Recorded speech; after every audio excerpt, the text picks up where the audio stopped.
Welcome to Buffalo Campday Recap. I'm Thad Brown along with AJ Feldman. We have finished the first 3-day stanza of camp.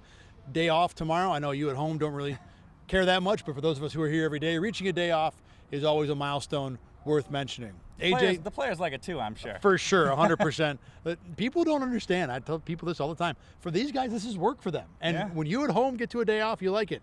These guys have gotten to a day off. They're liking it just as much. All right, let's talk about the number one story from camp on Friday, and that was the not only visit from Kim Pegula, the co-owner who had the medical issue, cardiac arrest a couple of summers ago. She's been at camp every day. She watches from an SUV. This is something she did for a few days of camp last year, but she's been here every day so far. Well, after practice on Friday, she walked out of the SUV and came onto the field. I talked to a couple players about what happened, and they said that she essentially broke down the huddle. You know, Bills on 3, 1, 2, 3, that kind of thing. And I didn't get much more in terms of details. The players all wanted to keep everything else to themselves. Totally understand that. The universal response I got from the guys I talked to was that they were very happy not only to see her, but see her doing so well, see her having improved so much. And it was an inspiration. Deion Dawkins said, you know, this is still Mama Bear for us. So no matter what happened on the field, we're going to get to all that. The end of practice was a very good day, not only for this team, but for this organization and everybody who's a part of it. Yeah, and last year there was a big story the first day she came out. Like, it was a big deal. Mm-hmm. No one had, you know, she hadn't really appeared in quote-unquote the public eye before then. This year she's been there every single day so far, and just to see that growth, great to see. And also, like you said, you know, the players talking about how she's still, you know, a presence. She's still felt. She's still a part of the organization in a sense, because, you know, she's lost some of her titles, her duties, obviously, due to you know, trying to recover from her medical condition. But just great to see her out there today. All right, let's move on to the practice then, and not a notable practice, I think, in any particular direction. Number one place I want to start was with a guy who was with the number ones today for a significant amount. That's Ricky Cole Bishop, who didn't play every team snap with the first team, but played darn near 80-90% of them. Didn't stand out notably in either direction, was fine. You know, no one's catching passes over his head. He didn't make any interceptions. There's no tackling, so it's not like he can lay somebody out. Seemed like he was okay. But the fact that he's getting those reps, you know, after 2 days ago, he's running a third team drill and Sean McDermott stopping the drill to what seemed like let Cole Bishop know where to stand, I think was a good jump for him. Now, look, it doesn't mean he's won the job, but at least for one day, you know, you've got a second round pick who's running with the ones. And they've done this in the past, obviously. You know, a position battle, they rotate guys through. I think the big one we remember from last year, middle linebacker, the first, I think there were 4 guys in the competition. Everybody got one turn. Balin Spector even got a turn as, you know, the starting linebacker. And we all thought, is he in this competition? As the camp goes by, he doesn't sniff the first team. So is that type of situation? Obviously only time will tell, but the fact that he's in this competition to start, you know, it's a good sign. Again, anytime that you see a guy moving up the depth chart, it's a good move for them. I would think that on Sunday, he probably doesn't take as many first-team reps, but at least for this day, and the fact that he didn't embarrass himself either, I think was a positive sign for the rookie. More positive signs, defensive line was pretty good today. The first 2 days were not overly impressive, and again, this is a defensive line. Unless Von Miller suddenly recovers his, you know, all-pro form, there really isn't a star on this group. You got decent guys. You know, Greg Rousseau is solid. AJ Epinesa is solid. I like DeJuan Smoot as a depth guy for sure. But there isn't much that's spectacular about this D-line outside of Ed Oliver and Daquan Jones.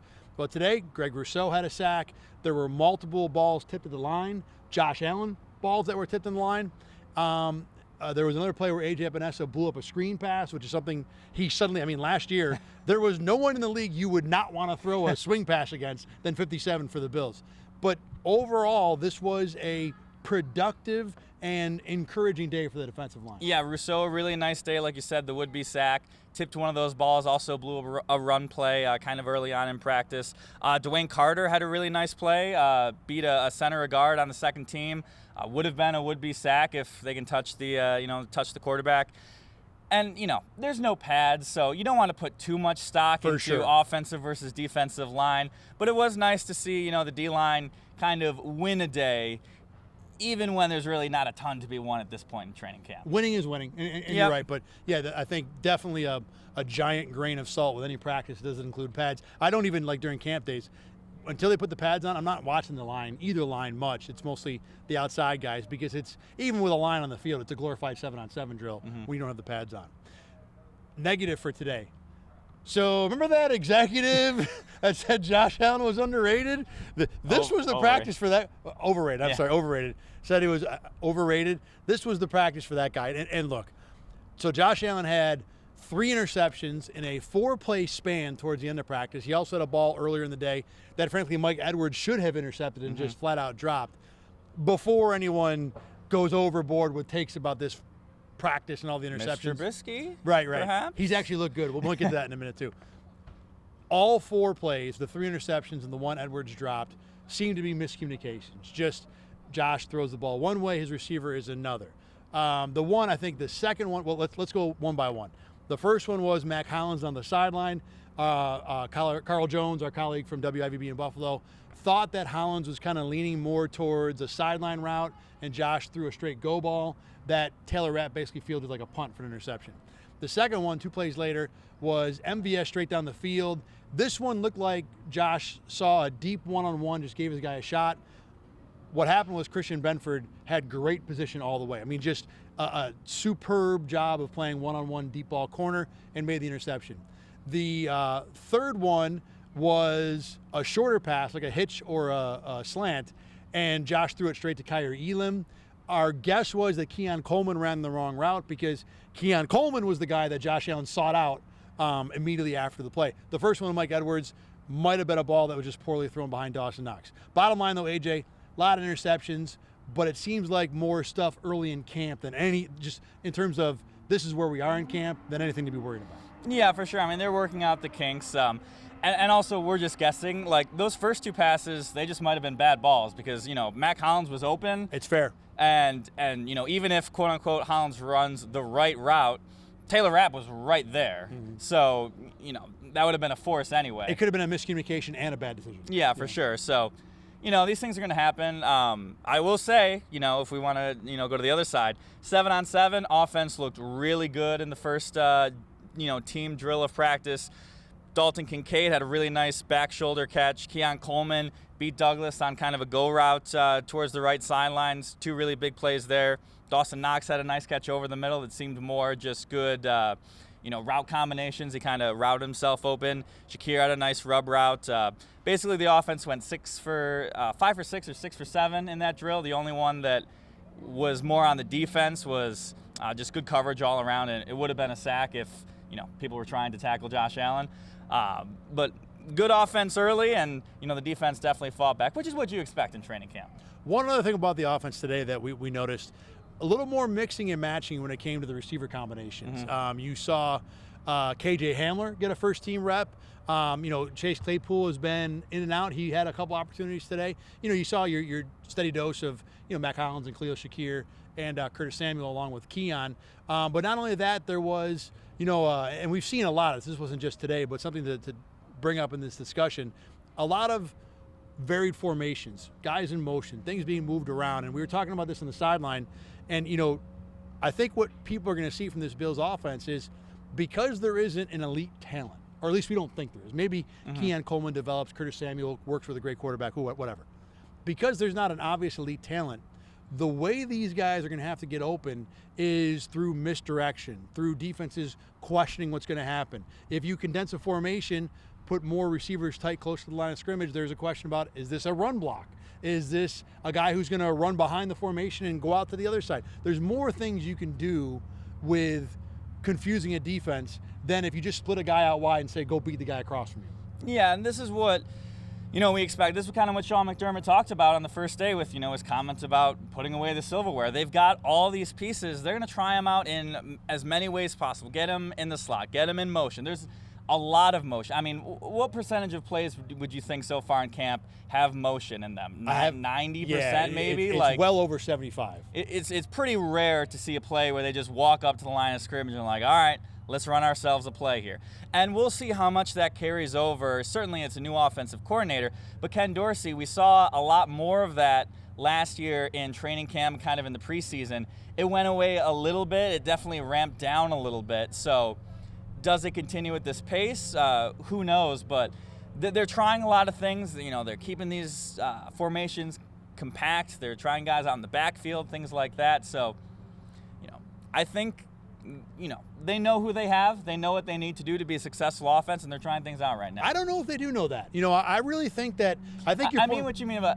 They know that, like you said, they know that they have to scheme guys to get open. Yes. I think they understand the general situation, but how to make it work is the question. And yeah, I think that they are trying things out. And look, this is what training camp is for anyway. But I think that trying out process could very well go, deeper into the season. I mean, they're going to have a plan. They're going to have a best laid plan, finger quote.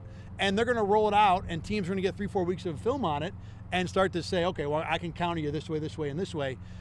Do the Bills have enough brain power with Joe Brady, and do they have enough talent to be able to respond when teams get a look at what that best laid plan is? That, to me, will very likely be the more determining factor of how this season goes offensively than whatever Joe Brady's got in his head in July. Yeah, and they might carry this into the regular season, but for right now, they got to figure out who their 5th and 6th wide receivers are. Yes, so, that's true. KJ Hamler, Chase Claypool, Marquez Valdez-Scantling, probably safe on the team, whatever. Your shorters, your shavers. This is the point where they got to figure out, all right, who's our 5th piece, who's our 6th piece to take into the season, and then we can still figure things out some more. Real quick, so we've had the 3 days of practice. We're going to a break now. It's such a small part of training camp, but let's do it anyway. If I had to give you the wide receiver depth chart, I think Hollins and the big 3 guys, Shakir, Keon, and Samuel are in. Yeah. I think to me, MVS is in unless there are 2 other guys that totally demand he's off the team. And that has not happened through 3 days. So he's still in. Certainly by resume he would be, but he hasn't really stood out so far. He has not, but stalemate is a win for MVS. Yeah. I think there's a 6th spot that makes the team. Who would that guy be right now if you had to put a guy on the team through 3 days? I'd probably say Chase Claypool. He seems to be getting a lot of important snaps, and he's got the pedigree and potential, and honestly probably less of a chance you can sneak him onto a practice squad as opposed to a Hamler, a Short, or a Shaver, so that could be a deciding factor there. Yeah, I think so, but I think that guy's got to be able to play special teams too, and I know Claypool's been involved in that. I have no idea if he's doing well or not. I agree. I will say if there's a dark horse right now, I put Terrell Shavers at the top of that list. I think of the other receivers, he's done the best job of making some plays, but I agree with you. I think it would be Claypool right now. And there is a chance that Andy Isabella wows so much in these new kickoff formats where he gets a roster spot that way as well. Like we said, that last receiver is going to be a special teams contributor one way or the other. All right, let's do turkey burgers. These are our standout plays from the day. I will let you go first. We'll give one to Tyler Bass off the top. That's a good call. An up and down spring, to say the least. He had some really rough practices in there. Obviously, he had a less than stellar end of the regular season in the playoffs. The first real kicking opportunity that was in front of the whole team and pressure in front of fans, etc. 6 for 6. None were crazy long. He maxed out at about 49 yards, went from 28 all the way up to 49, but 6 for 6, kicker, turkey burger. All right, I'm going to give one to Cole Bishop, who not only got reps with the first team today, but when the Bills went one-on-ones with linebackers and safeties against running backs and tight ends, Bishop drew Dalton Kincaid for a one-on-one rep, and I thought he did a pretty darn good job. Now, look, he didn't win because Kincaid made the catch, but that drill is leaning and slanted towards the receiver anyway because they have the entirety of the field to use. But the coverage was good, not great, good, not preventing a catch, but still enough for me to give him a turkey burger. I was impressed with the rep. I'll take Greg Rousseau for the aforementioned reasons. Gets a sack, blows up a run play, tips the pass. A good practice from Greg Rousseau. I go back to that linebacker safety against running back tight end drill. Deion Jones had a couple of really nice reps. He won against Darrington Evans on the first one, and then the second one, he absolutely stone cold locked up James Cook. And when you can do that to the best receiving option in that drill, not named Dalton Kincaid, I was impressed. And Deion Jones is a veteran linebacker. I think he's a safety net for this team. If Terrell Bernard or Matt Milano get injured, that you don't have to go to a rookie or a young guy like he did last year. I think he's got a pretty good chance to make the team, and he helped himself out today. And I'll give one to Jamarcus Ingram in the receiver versus DBs portion of the one-on-one. He had a really nice pass breakup on Marquez Valdez-Scantling. like you mentioned, it's a drill that favors the offense. So anytime a defense really steps up and make a nice play, I'll give one to him. Ingram, too, is in a battle to make this team. I mean, right now, Kyer Elam is the only real depth guy you can count on. So there's certainly a roster spot at corner that's available. And he's a guy that, for brief moments at time, they trusted him in important scenarios last year, almost by, him being the last guy left. But he does actually have some experience. And he has an edge up because of that. All right, that'll do it for us today. Once again, you can always watch and listen to Buffalo Camp Day Recap at rochesterfirst.com, on YouTube, and wherever you get your podcasts. We are off tomorrow for Saturday. We'll be back on Sunday, practice number 4, another 9:45 a.m. start. And unfortunately, AJ, it's going to be 90 degrees all next week. So the comfort of 75 and sunny is going to go away, as it always does at some point in camp. We'll savor this for now. Yes, we will. All right, for AJ Feldman, I'm Thad Brown. Thanks for watching and listening, as always.